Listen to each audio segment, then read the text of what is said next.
freedom of the press is under siege in Nigeria. Press, I'm a press. Journalists are frequently attacked in the country. If you know where I am, you don't need to call me. Don't call me, just come and hit me with your sniper, anything you have. I'm videoing you. Their offense, exposing crimes, corrupt and powerful people. Cocked his gun and said, pointed it here, that he's going to shoot me if I don't leave that phone. The government go after some of them instead of the people being exposed. I was not alone. Well, it's close to about 5 journalists, more than that, were and their reward, harassment, intimidation, some of them and have their vehicle being shot at by the security agents.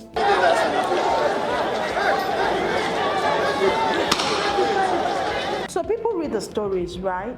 But we also need to let people know and, read the behind the scenes. There is a cost. There is a cost to journalism. And for a country previously ranked as one of the most dangerous or deadliest for journalists in West Africa, this is an indirect war on its democracy.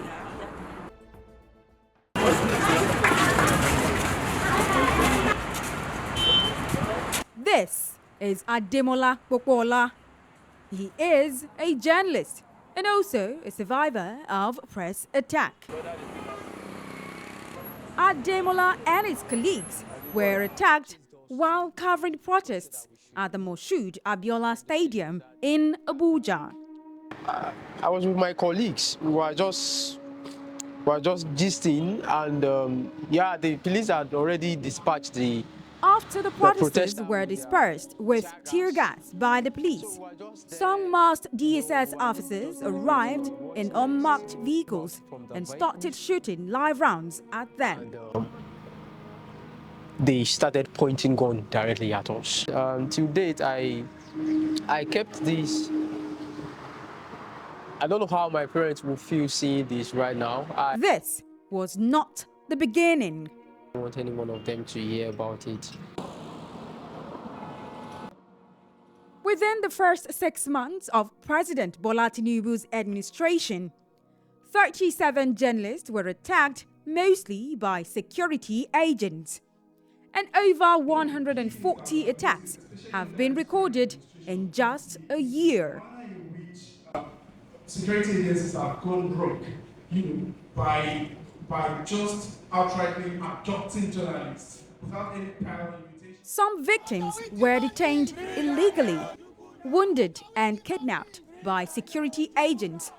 These systemic violations have been severally reported in the current administration and yet continued.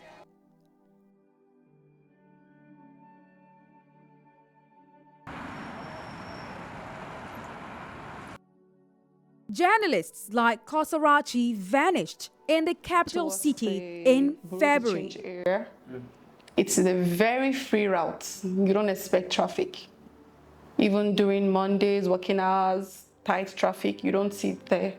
It is a very free and accessible route. It was early morning in the second month of the year, and while heading to the office, the 26-year-old reporter saw an unusual event. And then she saw that some unusual movements are going on. We saw police, at Zone 4, I think. So as a journalist that she is, because we train our journalists that whenever you are going anywhere and you see unusual things, you should try and find out what's happening. Kosarachi knew what to do next. The police in Mufti were raiding an area dominated by the Bureau de Change in Zone 3, Abuja. They were arresting randomly and forcing people into their van. Curious, she decided to speak to them, but she was met with a brutal response. ID card. You are saying I'm a self-acclaimed journalist. While we're still dragging, don't drag me by my waist, I could walk, she gave me a very resounding slap. I would say a resounding slap that my glasses fell. Then I told her that you can't push me because I can't see if you take out my glasses. Kasarachi was abducted and kept incommunicado for over 10 hours. From my neck into the van. I don't immediately recall the stories we were working on that day. Do you understand? All I can recall is that the newsroom stopped, because it was the first time we were having such high-profile incident that one of our reporters will be whisked away like a criminal. The officer at the passenger seat, these officers were closing their name tags. They were closing it. They just didn't want me to have a look at it. So he asked the female officer. She said they drag him. And that was when he cocked his gun and said, pointed it here, that he's going to shoot me if I don't leave that phone. She was paraded along with criminals. And worse, she was sexually harassed by a first agent. The way they drag this phone with you, check whether she be woman. So the officer by my right, who started this whole assault, fondled my left breast. I mean my right breast. Because she's seated here, sorry. And she fondled it and she said, "Now woman." As protests erupted across the country against economic hardship in August 2024, the government unleashed a brutal response, targeting journalists covering the demonstrations. Our correspondent Bernard Akede, while doing his job, giving us details as regards the protests in Ojota being harassed by thugs. 68 journalists were attacked violently. Some victims were shot with live rounds by the DSS. I'm videoing him. I'm videoing him. Don't go anywhere. So we were at the protest ground the government told us to go to the stadium. When some masked people and DSS come with machetes and guns, begin to point. During the EndBadGovernance protest, I'm not saying that you have to be stubborn as a journalist, but if you know that you have a constitutional backing to do your work, when you are on the field, you see yourself as on the same page as police and the military guys. On this day, Yakubu Muhammad paid with his blood to do his job. I was doing my work, I was on my jacket. So the best I could do, I cannot run. While the police were discharging attacks on protesters at the Federal Ministry of Finance, he stood his ground, capturing the scenery with his phone. The next event took him to the hospital. He was hit with a gun butt. They are trying to twist, they even twisted my hand, and I didn't let the phone, I didn't let go of the phone until they hit me with a gun butt on my head. And this is not his first time. When I did a story that exposed terrorism funding, he could never forget when it was also labeled a terrorist by a military officer. It became a concern when they started calling my wife, asking her to provide where I am, threatening her that they know where she is. I don't know what they are doing in the background now, behind the scene, I don't know. But the threat that we know where you are, if you know where I am, you don't need to call me. His face don't call me, is just come trembling. And hit me with your sniper, anything you have. Do you know how you feel when a military personnel call you a bandit informant? How will you feel? I was in the middle of my colleagues covering the Today, protest. the FCT correspondent chapel chairman was harassed and threatened by top police officer. And suddenly, the commissioner of police, FCT, Mr. Ben Igwe, arrived at the scene while the shooting of the tear gas was going on, he singled me out and he grabbed me, asking me why am I covering the protests. I said, well, I'm a journalist. As you can see my colleagues, we are here, we are covering the protests, we are journalists, we are not protesters. Before I could realize what was going on, he held my neck and he grabbed me. He dragged me close to himself and he collected my mobile phone. And for the protest, which was meant to end on August 10th, it was cut short on the third day, making it futile. February 28, 2024, President Tinubu signed a new Amendment Act. And despite tons of debate, argument, and subsequent amendment, the law became a tool of oppression in the hands of the authorities. The Constitution, protects journalists, but there are also other laws that are being used by the Nigerian authorities in the past years to harass and intimidate journalists. Now, we have the Cybercrime Act, although it has been amended, but that doesn't stop the police and other security agencies to use the same law to clamp down on journalists. We also have the NBC codes that was weaponized by the Broadcasting Commission to clamp down on journalists and press freedom in general. Thankfully, the Federal High Court has now courageously held that the repression of free press by NBC through its sanctions are unconstitutional. A very high level of attack on media.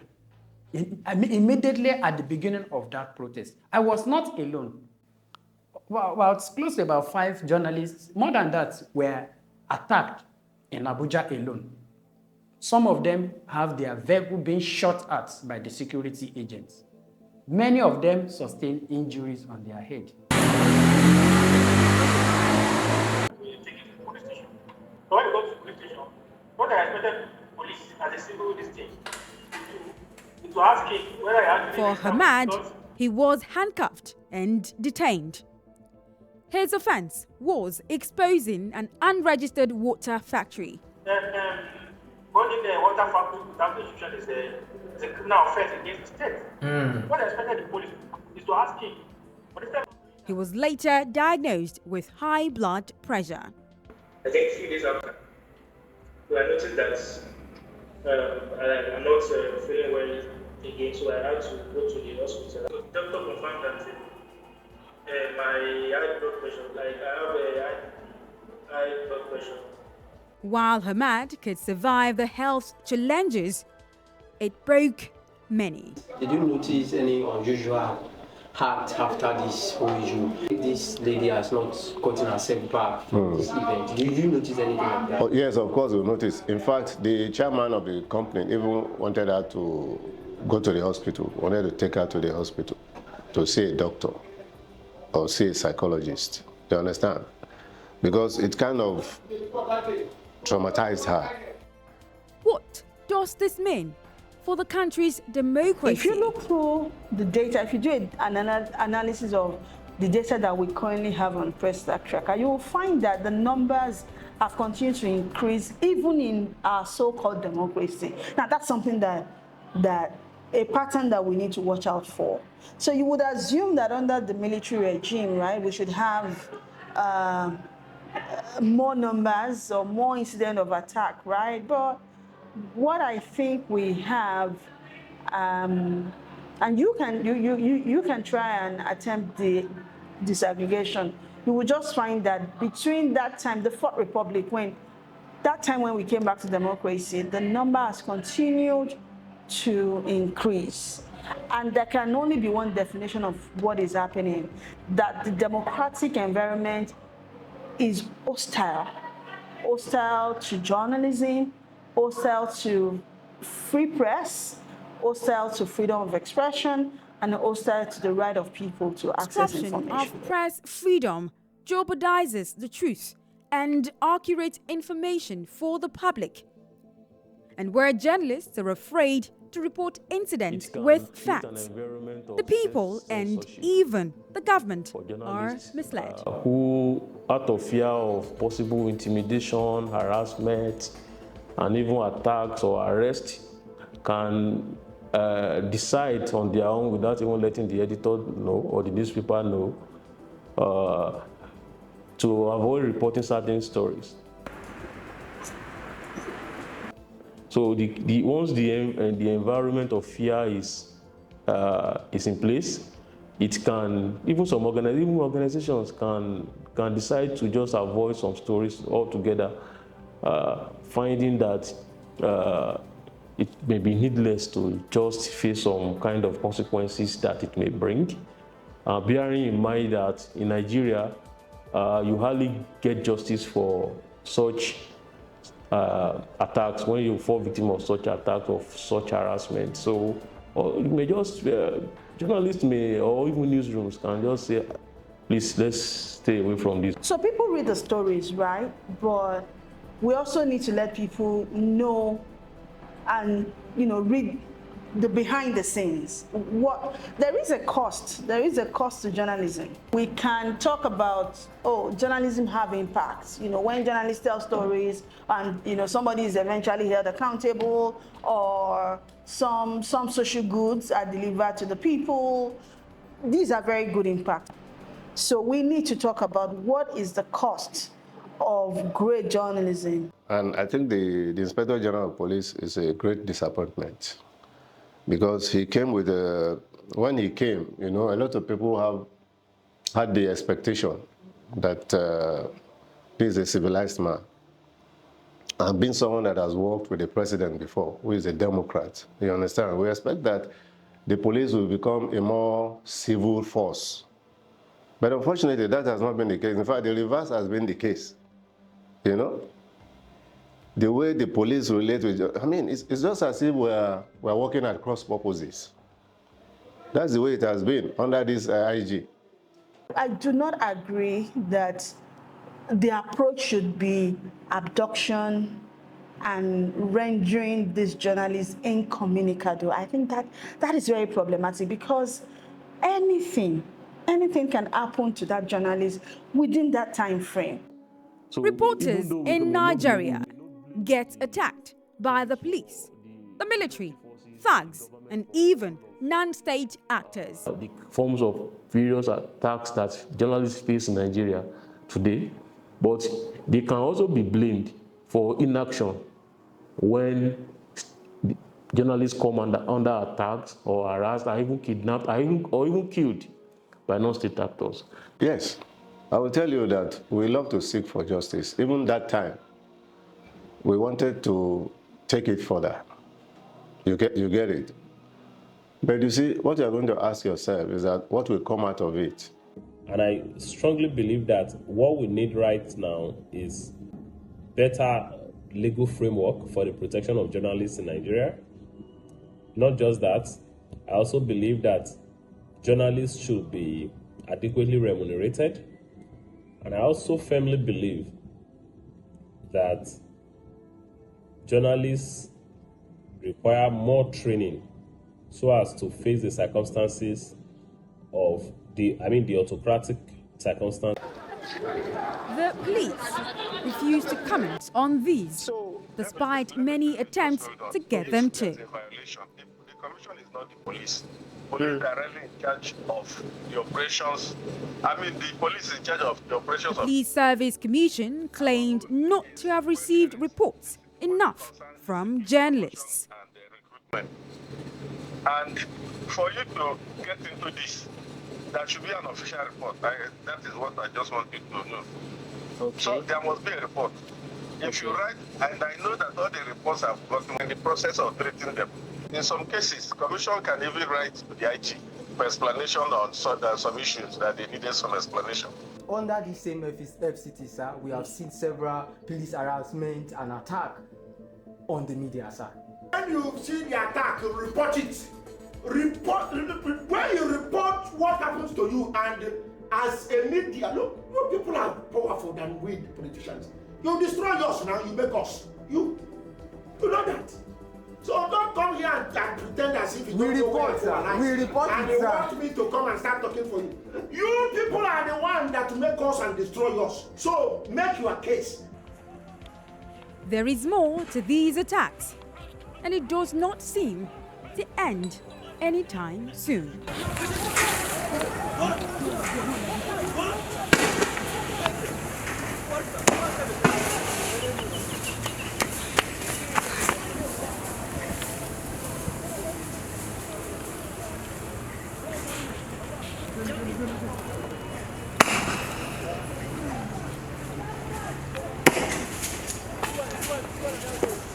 Mm.